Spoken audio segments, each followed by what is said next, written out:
Good day, everyone. Today, we will talk about my community, responsibilities, and the issue in our community. First, let me ask you a question. What is a community? Very good. A community is a place where people live, work, and help one another. Now, can you name some examples of your community? Excellent!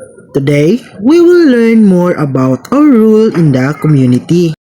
In every community, people have responsibilities.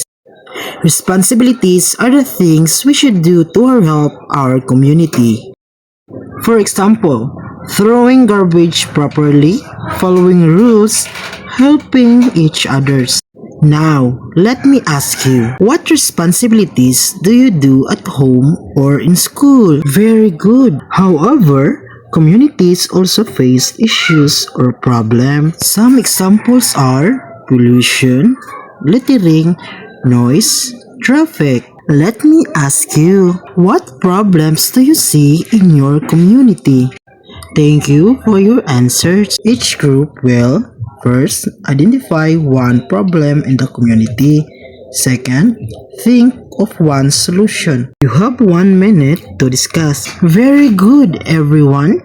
Those are great ideas.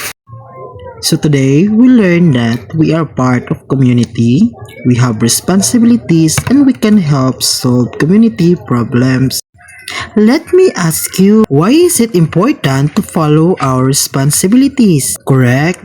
It helps keep our communities safe and clean. Always remember, even as students, you can make a difference in your community. Thank you, children. See you next time.